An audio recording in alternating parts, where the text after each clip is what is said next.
bonsoir à tous. Merci d'être avec nous. On y va pour les titres. 3 ans après la mort de Pravin Kanakia, son épouse, toujours dans l'attente du rapport du FSL, un deuil brutal, difficile à surmonter pour la jeune femme. De nombreuses questions sont restées sans réponse jusqu'ici. Elle s'attend à y voir plus clair après l'annonce d'une enquête judiciaire. Les travaux débuteront le 28 août en cours de Souillac. Elle s'invite à un mariage et décide de ne pas repartir les mains vides. 400 000 roupies de bijoux en or emportés à nouvelle découverte hier. Désagréable surprise pour les parents de la nouvelle mariée. La suspecte repérée par les caméras de surveillance. Scène de désolation à Vallée des Prêtres après l'attaque meurtrière de moutons et de cabris. L'éleveur soupçonne une meute de chiens errants d'en être responsable. Exaspéré par ces attaques à répétition, il parle d'un manque à gagner de plus de 300 000 roupies. Revers pour le commissaire de police dans le sillage de l'affaire Sherry Singh. Les travaux seront menés par le bureau du DPP en vertu de la section 71 de la Constitution. Parallèlement, le commissaire de police demande à ce que sa fonction soit délimitée par rapport à celle du DPP. Anil Kumardip invoque une usurpation quant à ses pouvoirs concernant certaines enquêtes policières. À un peu plus d'un mois des Jeux des îles de l'océan Indien, le compte à rebours est lancé pour les haltérophiles. Son corps avait été repêché à Bain des Négresses dans la région de la Roche-qui-Pleure à Souillac le 11 décembre 2020. Il s'agit de Pravin Kanakia. 3 ans après, le DPP a décidé d'initier une enquête judiciaire sur les circonstances entourant la mort de ce procurement officer du ministère des Finances. À Télé Plus ce soir, son épouse se dit toujours dans l'attente du rapport du FSL. De nombreuses questions sont restées sans réponse jusqu'ici. Elle s'attend à y voir plus clair après l'annonce d'une enquête judiciaire. Moi, la question est toujours le même. La veille, je suis sur le téléphone pendant un temps de travail. Et toujours attendre avec qui ça m'a été causé. Donc, comme on fait la requête, moi, je téléphone, nous disons, oui, vous avez déjà shoulder. On envoie la cour fiscalière de beaucoup plus nombreux. C'est le compte d'autopsie qui nous disait faire. Et que c'est l'autopsie qui est pratiquée. Donc, la police qui est pratiquée. Et tout de suite, un rapport FSL qui ne pas connaître l'identité, non. Et que plusieurs questions, mais les questions aussi, que vous pensez toujours tout connaître, qui tiennent comme ça faire des questions à la police pour faire le compte et le psychologie, ils ont sur les comptes venir, parce qu'ils nous restent d'accord pour nous venir. Et c'est un policier qui est en civil, qui sur la peur. Et si pour moi, devant, dit, un WPC, et quand je fais, ça me dit, pour le moment d'organe, qui peut faire, qui peut faire. Mais toujours attendre, qui fait ça un peu difficile, là, que tu parles maintenant, mais toujours la même question pareille, qui m'ouvre la réponse salaire, faire une réponse salaire, mais tout ça là, c'est une question qui est toujours là, qui peut révéler jour en jour, mais toujours pas qu'on va aucune réponse à ça. C'est le 28 août prochain que débute l'enquête judiciaire sur les circonstances entourant la mort de Pravin Kanakia en cours de Souillac. L'annonce a été faite par Ramavalaiden ce mardi lors d'une conférence de presse du groupe d'avocats dit Avengers. Moi, je reste dans ma case, côté là, photo, soit Milvé Calanda. Arise, Lion, qui est où? Et donc, aujourd'hui, c'est qui pousse à pied, était là, qui nous là, qui nous combat. Et pena, pour nous, pena communaliste, pena castéiste, pena raciste, nous place toutes les choses dans ce contexte et nous faire le combat. Et le combat pour mener avec même acharnement qui nous a mené dans l'affaire Kisnen. Vous tenir à dire entre-temps que l'affaire de Kanakia, il fixé l'enquête judiciaire devant la cour de Souillac le 28 août. L'affaire Kanakia, 28 août. Donc là aussi, Avengers pour présent. Donc, il y a les autres cas qui sont fixés, et moi je connais, Avengers, c'est volontaire, nous donne-nous le temps, c'est pour cette raison-là qu'ils nous ont envie que l'équipe ben jeune nous, pour qu'il soit capable de faire travail à tous les niveaux. Je vous en parlais dans les titres, elle s'est invitée à un mariage à Nouvelle Découverte hier, non pas pour profiter d'une cérémonie conviviale, mais pour faire main basse sur 400 000 roupies de bijoux en or appartenant à la mère de la nouvelle mariée, ainsi qu'une enveloppe contenant la somme de 2000 roupies. Si son identité n'est pas connue pour l'heure, cette femme a été repérée par les caméras de surveillance. Un vol audacieux qui a bouleversé le père de la jeune mariée. C'est un mariage que moi qui nous célébrons samedi et dimanche, c'est encore une fonction. Et là, dimanche soir, mon madame, est tout fatiguée, elle tient sur bisou, elle pose à la coiffeuse.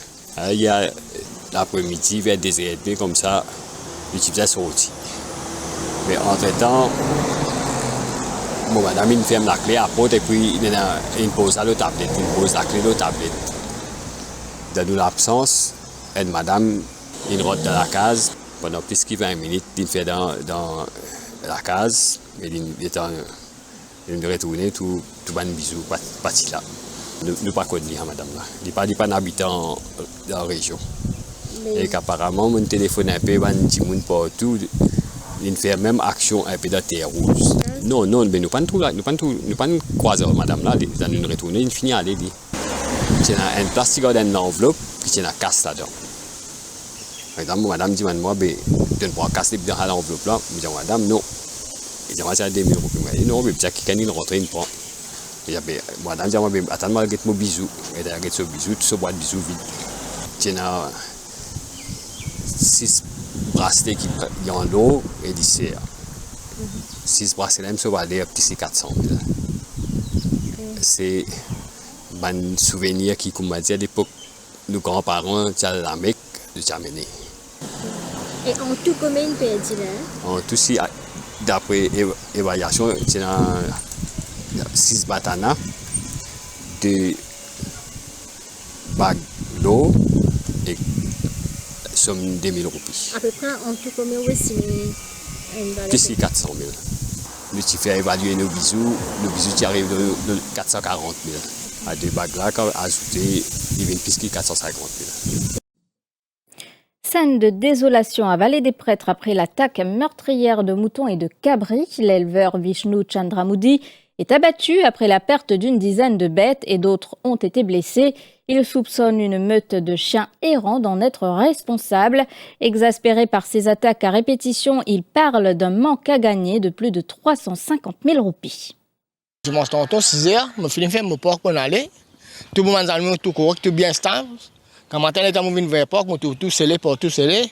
Il a dans mon porc, je tout 4 moutons finiment, 2 cabris finiment, plus plusieurs blessés.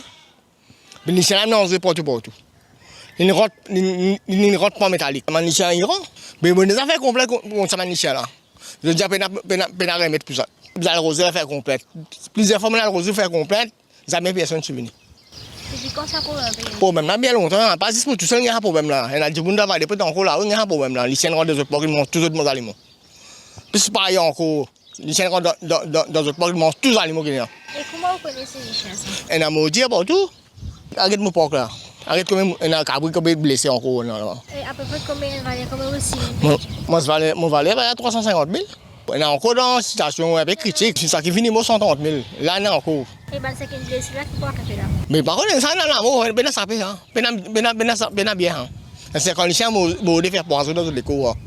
Là, ça m'a en tout, au total, 350 000, 400 000. Il peut tout bien fermé, c'est une gratte métallique, je monte, je fouillais. Je la bouche, je la tête, je fouillais, je rentre. Quand je saute, je saute facile. Il y a encore des petits mots encore là. Fait que moi là, il fait qu'à l'enterrer encore. Mais le gouvernement a dit que c'est un coup de qui a fait un là, qui nous a qui solution pour nous. Parce que nous ne pouvons pas attraper les chiens.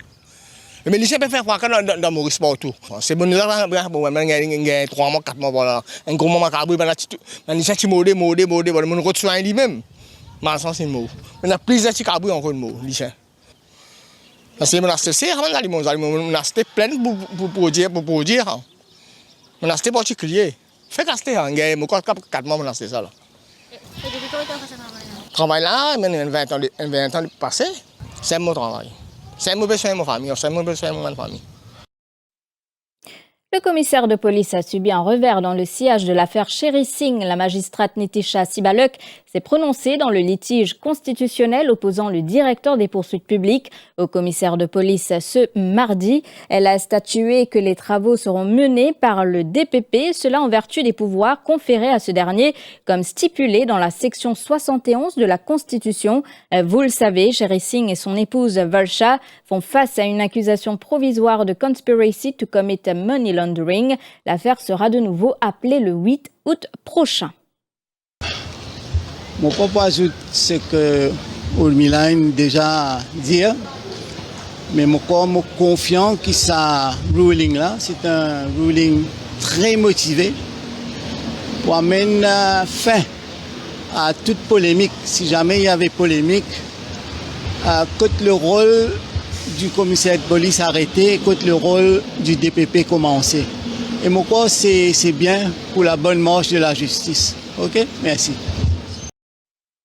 Pour maître Urmila Boulet, l'avocate de Sherry Singh, ce ruling va atténuer le conflit entre le bureau du DPP et celui du commissaire de police.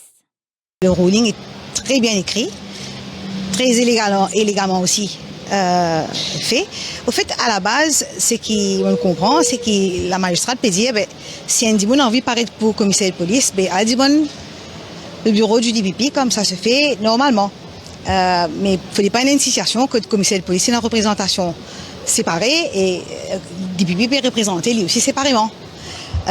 Vous pensez ça, ruling là, non seulement il est très clair, il est limpide, il y a même beaucoup de clarité, mais plus important, il peut un peu atténuer sa confusion, conflit, tension qui est dans entre le commissaire de police et le bureau du DPP. Et vous pensez, malgré que nous ne sommes pas partie prenante de cet argument-là, parce qu'il nous est un peu en frange, un peu, mais nous pensons que le stand que la Cour prend, c'est un stand correct et nous sommes assez, l'affaire continue. Okay? Et le commissaire de police a déposé une plainte constitutionnelle contre le DPP, maître Rachid Amin, en Cour suprême.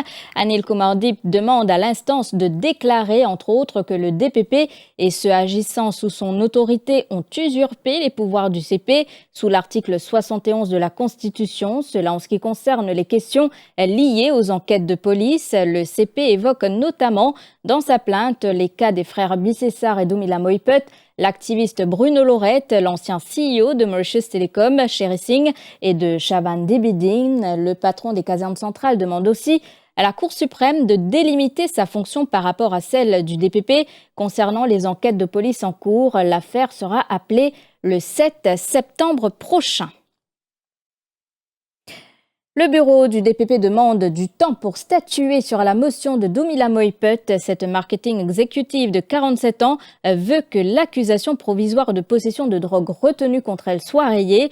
La compagne de l'avocat Akil Bissessar avait été arrêtée à sa résidence à Palma le 19 août 2022. À l'appel de l'affaire devant le tribunal de Bambou ce matin, maître Ricky Bouken a fait savoir que la position du directeur des poursuites publiques n'est toujours pas prête. Ainsi, l'affaire a été renvoyée au 21 août prochain.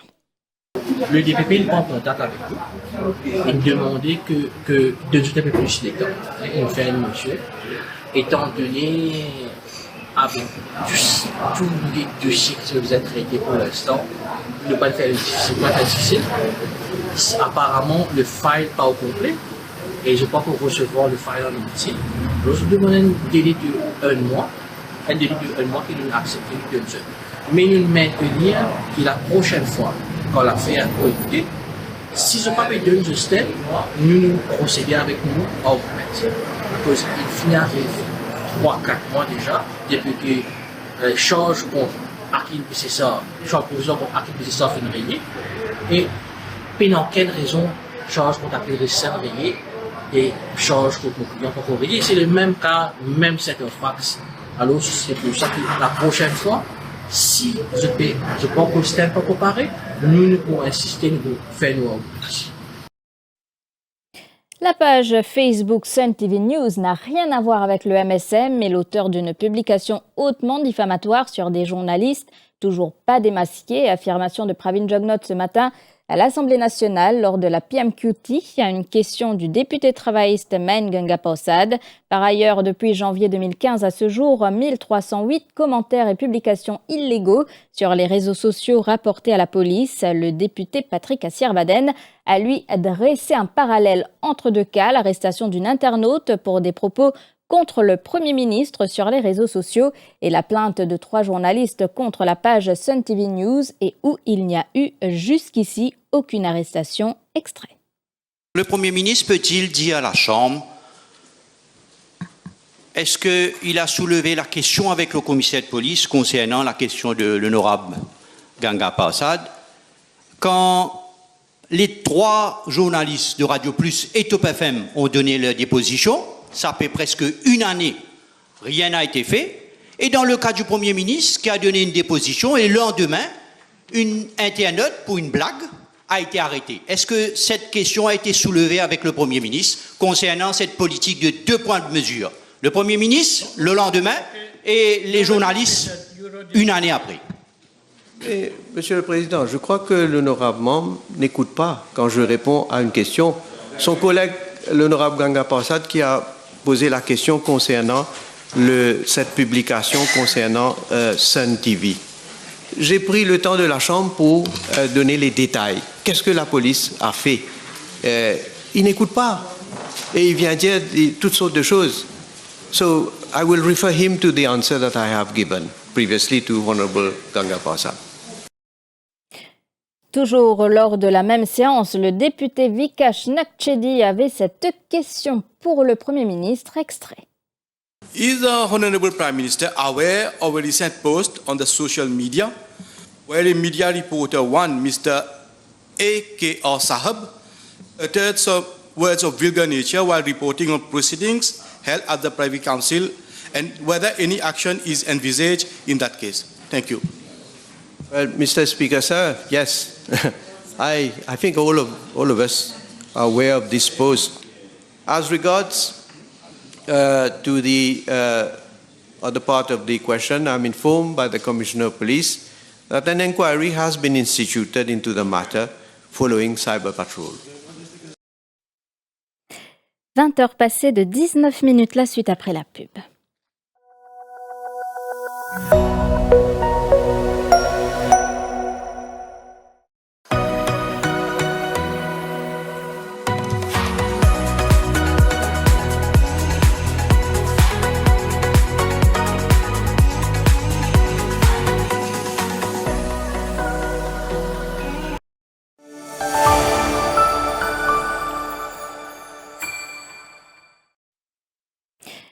2784, c'est le nombre de demandes de divorce recensées en 2022, soit une hausse de plus de 8%.